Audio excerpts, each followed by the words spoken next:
Et bonjour à toutes et bonjour à tous, on se retrouve sur la chaîne YouTube du Jardin des Bulles pour cette vidéo de rentrée après cette pause estivale. J'espère que vous avez passé un très bel été. Pour nous, ça a été très intense à la librairie, on a eu pas mal de monde.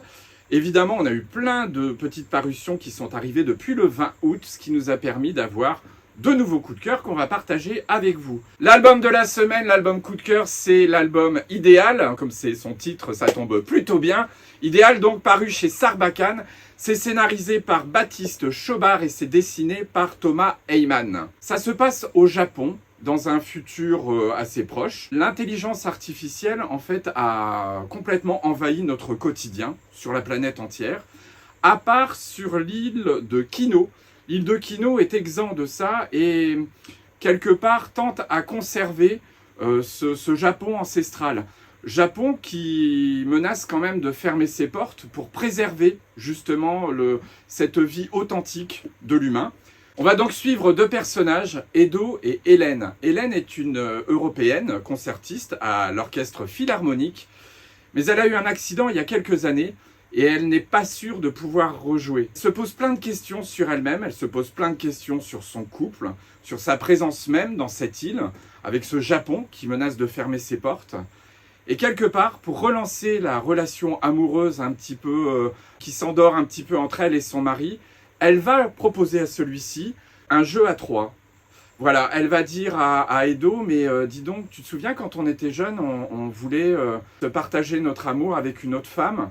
Elle va braver les interdits et introduire sur cette île une androïde qui lui ressemble en tout point. Bien sûr, cette androïde va interagir dans le couple, dans l'histoire, va interagir également avec les habitants de cette île. Et puis, il faut que ça reste secret, puisque, je vous le rappelle, c'est interdit. Voilà, ça a la saveur des films coréens à la Parasite. Vous allez voir, c'est très élégant. On est vraiment dans une histoire de graphique un peu à l'estampe japonaise. L'illustrateur de cette histoire, Thomas Heyman, a l'habitude de dessiner des paysages et des architectures. Vous allez voir, ça se retrouve vraiment dans ce bijou graphique.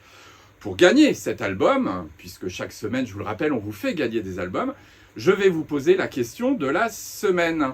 Donc, dans quelle bande dessinée un créateur d'Android tombe amoureux d'une de ses créations? Il va falloir remonter un petit peu le temps. Je vous donne un petit indice, c'est une illustratrice qui officie aux manettes de cet album. Je vais vous demander de m'envoyer le nom de cette illustratrice, le titre de l'album, et on va corser un petit peu le jeu, l'éditeur, bien entendu, de cet album. Vous envoyez votre réponse à l'adresse qui s'affiche en bas de l'écran, au jardindesbulles@orange.fr. Le premier, la première, qui répond, gagnera cet album idéal de rentrée que vous aurez le plaisir de découvrir. Quant à moi, je vous donne un rendez-vous la semaine prochaine pour de nouveaux coups de cœur sur la chaîne YouTube. À tous, une excellente semaine, de très belles lectures et une bonne rentrée.